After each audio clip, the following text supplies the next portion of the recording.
ചരട് പോലും ഇല്ലാത്ത ആൺകുട്ടികളും പെൺകുട്ടികളും തുള്ളിച്ചാട്ടങ്ങൾ. പക്ഷേ കഅബാലയത്തിന്റെ കില്ല പിടിക്കാൻ അവസരം ലഭിച്ച ഹജ്ജുമ്മമാരുടെ മക്കളുണ്ട്, ഹാജിമാരുടെ മക്കളുണ്ട്. പിടുത്തം കിട്ടും. അവരെ പറഞ്ഞിട്ട് കാര്യമുണ്ടോ? പക്ഷേ അവർക്ക് നോക്കാൻ സമയമില്ലേ? മോനെ മോളെ എന്ന് ഒരു വാപ്പ മനസ്സ് വെറുപ്പിക്കാനല്ല, ഇടപെട എന്നല്ല. ഇടപെട വിളിച്ചാൽ തിരിച്ചും കിട്ടും. ആ കാലമാണ്. പക്ഷേ മോനെ എന്നൊരു വിളി വിളിച്ചാല് ഏത് കുട്ടിയുടെ മനസ്സാണ് അറിയാതിരിക്കുക? ഇപ്പൊ അതിലേറെ വലിയൊരു വിഷമം. അതിലേറെ പാലക്കാട് ചെറുപ്പശ്ശേരി ഭാഗത്ത് എത്തിയോ ചോദിക്കാനൊന്നും എനിക്ക് പറ്റിയിട്ടില്ല. ഈ മലപ്പുറത്ത് ഞാൻ ഇന്നലെ ചെന്നപ്പോ അവിടെ പ്രവർത്തകരോട് പറഞ്ഞു, ആളുകളും പറഞ്ഞു, ഇപ്പോ പെൺകുട്ടികൾക്ക് ഞങ്ങൾക്ക് കുറെ കൊല്ലമായി വയലു പറയുന്നു, ഒരു 10-38 കൊല്ലം കഴിഞ്ഞു. ഈ 1.5 കൊല്ലം മുമ്പ് വരെ നിങ്ങൾ ഉറങ്ങണ്ട അജര, നിങ്ങൾ ഉറങ്ങണിട്ടുണ്ട്, നിങ്ങൾ ഉറങ്ങലിട്ട് നിങ്ങളത് കൂടി തരിട്ടാ. ഞാനേ ഒരു 1.5 കൊല്ലം മുമ്പ് വരെ എവിടെ വാളിന് ചെന്നാലും എന്താ ഉമ്മർ ഉസ്താദിന് പറയാനുള്ളത്? എവിടെ ചെന്നാലും ഏത് ഉമ്മയും ബാപ്പയും പറയും, മോൾക്കൊരു പുതിയാപ്പിള റെഡിയാവണം, മോൾക്കൊരു പുതിയാപ്പിള കിട്ടാൻ ദ്വാരക്കണം, അല്ലേ? ഇപ്പൊ 1.5 കൊല്ലമായിട്ട് എവിടെ ചെന്നാലും ഇപ്പൊ ഇന്ന് വരുമ്പോ ഒരാൾ വിളിച്ചു, ഇവിടെ വന്ന ഉടനെ ഒരാൾ പറഞ്ഞു, മകനൊരു പെണ്ണ് വേണം.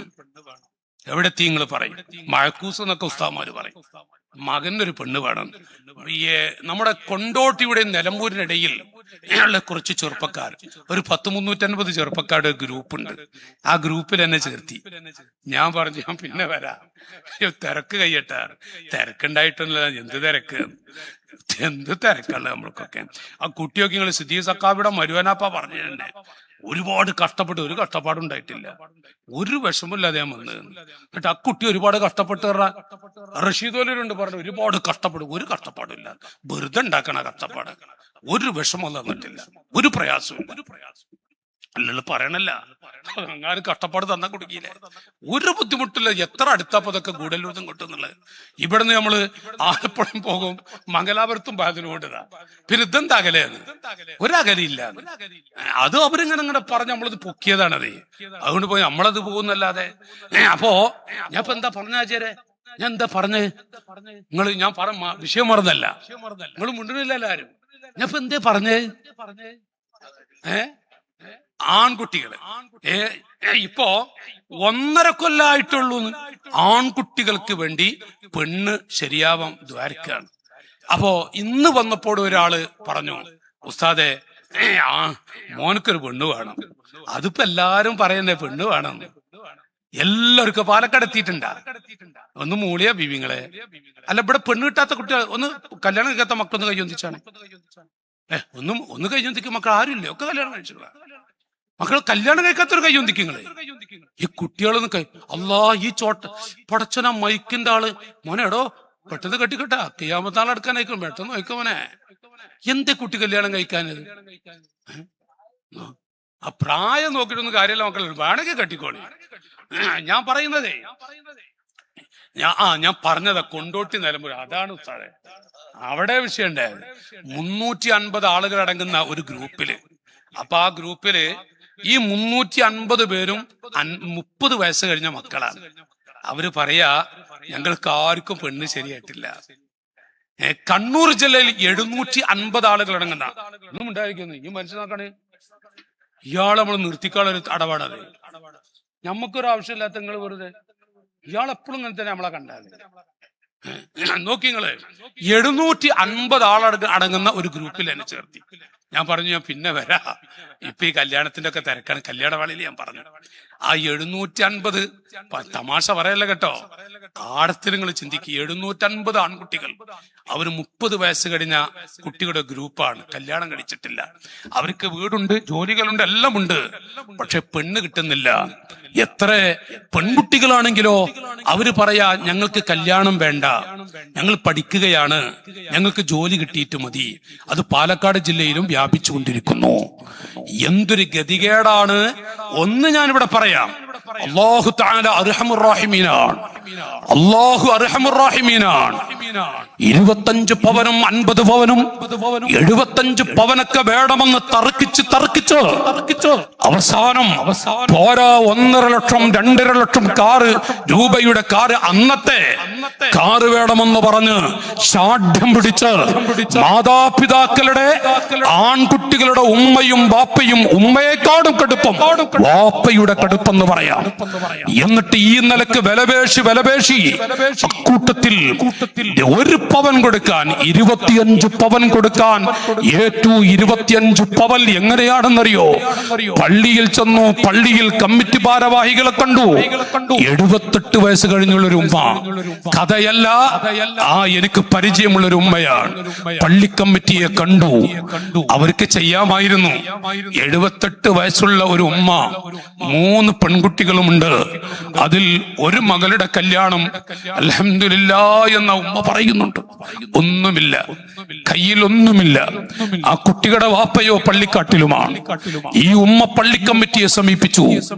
അവസാനം അവര് എഴുത്തു കൊടുത്തു. അവർക്ക് ചെയ്യാമായിരുന്നു. നാട്ടിലെ ഒരുപാട് പ്രവാസികളുണ്ട്. ആ മഹല്ലിൽ നിന്ന് ഗൾഫിൽ പോയ കുട്ടികൾ, അതുപോലെ നല്ല നല്ല സഹോദരങ്ങൾ, കമ്മിറ്റി ഭാരവാഹികൾ പള്ളിയിലെ ഉസ്താദിന്റെ അരികിൽ വന്നിരുന്നിട്ട് ഉസ്താദിനെ കൊണ്ടൊന്ന് വിളിപ്പിക്കാമായിരുന്നു. എന്നിട്ട് മക്കളെ, നമ്മുടെ ആ യതീമായ ഒരു കുട്ടിയുടെ കല്യാണം നിങ്ങളൊരു 5000 റുപ്യ ആക്കിയിട്ടാ, അങ്ങനെ ഒരു 50 ആളെ വിളിച്ചു പറഞ്ഞാൽ ഞാൻ ചോദിക്കട്ടെ, തട്ടോ ഈ നാട്ടിലെ മക്കൾ? ഒരിക്കലും പ്രവാസികൾ തട്ടില്ല. 5000 ഒരു 10000 രൂപ നിങ്ങൾ അയക്കുമെന്ന് പറഞ്ഞാൽ. പക്ഷേ അവർ എഴുതി കൊടുത്തു. കമ്മിറ്റി ചെയ്യുന്ന ഒരു ഗുണം നോക്കണം നിങ്ങള്. കമ്മിറ്റി ഭാരവാഹികൾ ചെയ്യുന്ന ഒരു നന്മ നോക്കണം നമ്മള്. എല്ലാ കമ്മിറ്റിക്കാരുമല്ല, അവർ എഴുത്തു കൊടുത്തു. അടിക്കുറിപ്പത്തിന് ഡേറ്റ് ഇത്ര വരെ, ഡേറ്റ് കൂടി കൊടുത്തു. വല്ലാത്ത സേവനാണ്. അടിക്കുറിപ്പ് ഡേറ്റ് വരെ, ഈ ഡേറ്റ് കഴിഞ്ഞാൽ പിന്നെ ഈ പേപ്പർ പറ്റില്ലട്ടാ. എന്നിട്ട് ആ 78 വയസ്സുള്ള ഉമ്മ ഒരു പള്ളിയുടെ മുറ്റത്ത് ജുമാക്ക് ശേഷം പള്ളിയുടെ മുറ്റത്തിരിക്കുന്നത് ഞാൻ കണ്ടു. ഞാൻ ഉസ്താദുമാരെത്തി. കേട്ടുകേൾവിയല്ല, മനസ്സ്. അത് നമ്മുടെ ഉമ്മയാണെങ്കിലോ, നമ്മുടെ ഉമ്മയാണെങ്കിലോ 78 വയസ്സുള്ള ഒരു ഉമ്മ, പള്ളിയുടെ മുറ്റത്ത് നല്ല വെയിലുമുണ്ട്. ആ ഉമ്മ ഇരിക്കുമ്പോ ഞാനത് എന്താ പറയാ, നിങ്ങൾ തെറ്റിദ്ധരിക്കരുത്. ആ കാഴ്ച കണ്ടപ്പോ ഒന്നിങ്ങനെ വീടിച്ചു. പല ആളുകളും 10 റുപ്യ 20 രൂപ ഹോട്ടലിൽ കയറിയിട്ട് ഭക്ഷണം കഴിച്ച് 2 മിനിറ്റ് സപ്ലൈ ചെയ്ത അവന് മോശമല്ല എന്നൊരു 50 രൂപ കൊടുത്തു പോവുക. 50 രൂപ. 78 വയസ്സുള്ള ഒരു ഉമ്മ ആ മുണ്ട് വിരിച്ചിരിക്കുമ്പോ ആ പള്ളിയിൽ ഉസ്താദ് പറയും ചെയ്തു, ഒരു വയസ്സുള്ള ഉമ്മ ഒരു മോളെ കല്യാണ ആവശ്യാർത്ഥം മുറ്റത്തിരിക്കുന്നുണ്ട്.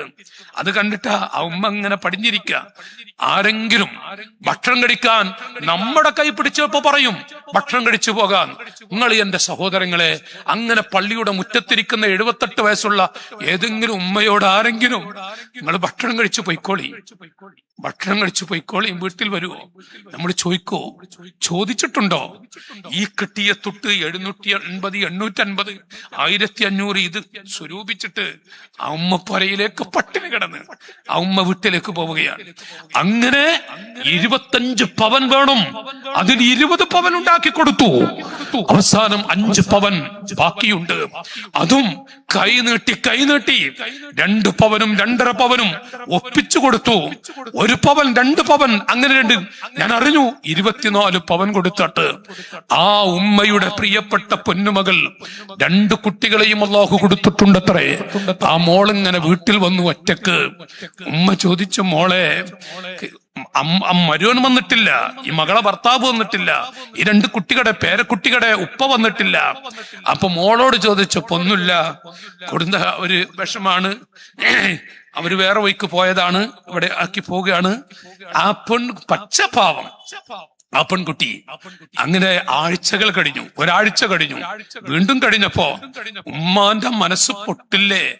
ആ ഉമ്മ, മോളെ എന്ത് പറ്റി ചോദിച്ചപ്പോ ആ പൊന്നുമോൾ കണ്ണീരൊടുക്കി പറയാണത്രേ, ഉമ്മ, ഒരു പവൻ കൊടുക്കാത്തതിന്റെ പേരിൽ എന്നെ കുട്ടികളെ ഇറക്കി വിട്ടതാണ്. പോയിട്ട് ഒരു പവൻ വാങ്ങിട്ട് വന്ന് പറഞ്ഞിട്ടുണ്ട്. നിങ്ങൾ ആലോചിച്ചു നോക്കൂ, ഈ നിലക്കുള്ള പെൺകുട്ടികളുടെ വാക്കുകൾ കേൾക്കുമ്പോൾ മനസ്സ് പൊട്ടി കണ്ണീരൊടുക്കി ബോധം കെട്ടിവിടുന്ന ആ ഉമ്മമാരുടെ ശാപം ഇപ്പോൾ ഈ സമൂഹത്തിൽ ആൺകുട്ടികളുടെ അല്ലാഹു തആല കൊടുത്തുകൊണ്ടിരിക്കുകയാണ്. നമ്മൾ പറഞ്ഞത് കൊണ്ടൊന്നായില്ല. എത്രയോ ആയിരക്കണക്കായ പാവപ്പെട്ട പെൺകുട്ടികൾ, അവരുടെ ഉമ്മയും അപ്പയും എത്ര പിതാക്കളുടെ കണ്ണീര് കണ്ടിട്ടുണ്ട്. ഈ സ്ത്രീധനത്തിന്റെയും മറ്റും പേരിലൂടെയായി എത്ര പാവങ്ങളുടെ കണ്ണുനീർ, എത്ര സാധുക്കൾ നിലവിളിച്ചിട്ടുണ്ട്. ആ പാവങ്ങളുടെ ശാപം ഇപ്പോൾ അർഹമുർ റഹീമീനായ റബ്ബ് തിരിച്ചു കൊടുക്കുന്നു എന്ന് പറഞ്ഞാൽ, ഇനിയുള്ളൊരു കാലം ആൺകുട്ടികൾക്ക് പെണ്ണ് കിട്ടാത്ത അവസാനം വിലപേശുന്ന, ഇപ്പോൾ മലപ്പുറം ജില്ലയിൽ ഞാൻ ഇന്നലെ സ്ഥലത്ത് പോയ ആ സ്ഥലത്ത് തന്നെ ഒരാൾ എന്നോട് പറഞ്ഞു, ഞാൻ ബാദിൽ പറയുകയും ചെയ്തു. ഒരു പെണ്ണ് പറഞ്ഞത്രേ, എനിക്കൊരു വാഹനം വേണം. ആൺകുട്ടികൾ, മോനെ എടോ ശ്രദ്ധിച്ച മോനെ, അവന്റെ ഒക്കെ ഹാല്. ഒരു പെണ്ണ് പറയാടത്രേ, വെള്ളിയാഴ്ച നിക്കാഹ്, വ്യാഴാഴ്ച അവള് പറഞ്ഞത്രേ എനിക്കൊരു വാഹനം സ്വന്തമായി. ഒരു പെണ്ണ് അവൾക്കൊരു വാഹനം വാങ്ങിക്കൊടുക്കണം, എന്നാലേ എനിക്ക് കല്യാണം ആവശ്യമുള്ളൂ. ഇപ്പൊ വേറെ സ്ഥലത്ത് പറഞ്ഞത്ര അവൾക്ക് സ്വന്തമായിട്ട് ഒരു വീട് എഴുതി കൊടുക്കണം. ഇവണ്ണല്ലട്ടാ, വേറെ പെണ്ണിനെ കുറിച്ചാണ് ചർച്ച. അപ്പോ കല്യാണം കഴിക്കാത്ത മോനെ എവിടെ കുട്ടി, അവൻ ഒന്ന് ഓർക്കടോ, ചിന്തിക്കടോ. ഞാൻ പറയുന്നതേ, ഈ കല്യാണം കഴിക്കാത്ത മക്കളോടൊക്കെ പറയാ, നിങ്ങളിങ്ങനെ ഒരുങ്ങി താങ്ങി എത്തുമ്പോഴേക്കും പെൺകുട്ടികൾ വിലപേശാൻ തുടങ്ങിയാലേ നമ്മൾ എവിടെ പോകും? എന്താണ് നമ്മളെ ഹാലിങ്ങൾ ആലോചിച്ചു? 8 ലക്ഷം വേണം, 6 ലക്ഷം വേണം. അള്ളാഹു കാക്കട്ടെ. റഫീഖ് ഉസ്താദ് ആമീൻ പറഞ്ഞാലേ നിങ്ങൾ എന്തും മനുഷ്യനാ. പിന്നെ 8 ലക്ഷം വേണം എന്നൊക്കെ പെൺകുട്ടികൾ പറഞ്ഞാലേ, ഉസ്താദെ നമ്മുടെ ഈ ആൺകുട്ടി, ഞാൻ ഉസ്താദിന്റെ പേരും മറന്നിട്ടാ, നല്ല പരിചയമുള്ള ആളാ, സുലൈമാൻ ഉസ്താദ്. ഞാൻ പേര് പറഞ്ഞ ഉസ്താദ് കുറച്ച് ആകെ നിരച്ചു വല്ലാതെ വന്നിട്ടേ, അള്ളാഹു ആഫിയത്ത് കൊടുക്കട്ടെ. ഞാൻ മറന്നാണ്, വരുമ്പോ തന്നെ ചോദിക്കാൻ വിചാരിച്ചാണ്, പേര് മറന്ന. അപ്പോ ഉസ്താദ്മാരൊക്കെ ഇരുത്തിയ തമാശ കൂടെ ഞാൻ പറയാ, അള്ളാഹു കാക്കട്ടെ. ആ കുട്ടി ആമീൻ പറയാ, ചെക്ക ആമീൻ പറഞ്ഞില്ലല്ലോ, പറടാമി.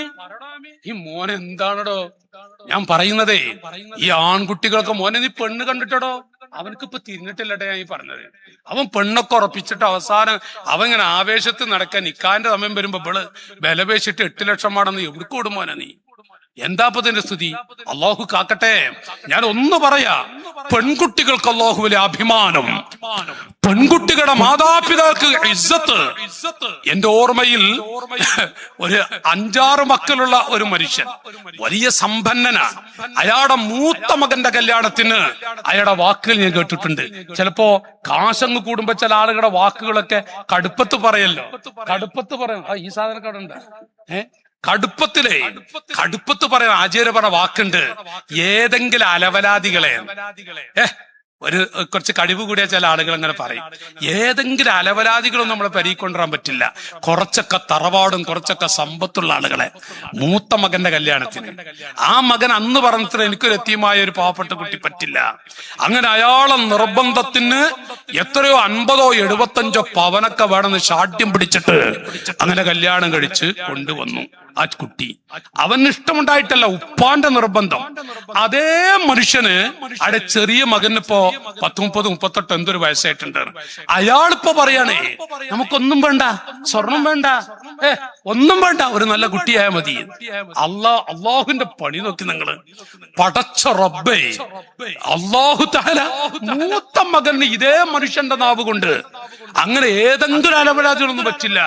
അതേ അയാള് പറയാം, മകനെ ചെറിയ മോനക്ക് 10-38 വയസ്സായി, പണ്ടും പണി ഒന്നും വേണ്ട, പണ്ടും പൈസ ഒന്നും വേണ്ട, ഒരു നല്ല കുട്ടിയായ മതി.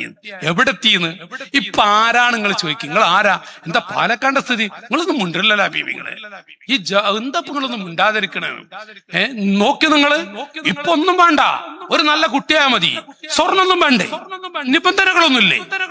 എത്ര ഉപ്പി ഉമ്മിയാ പറയണെന്നറിയോ? അള്ളാഹു തആല തിരിച്ചടിച്ചൊരു കാണിച്ചേ.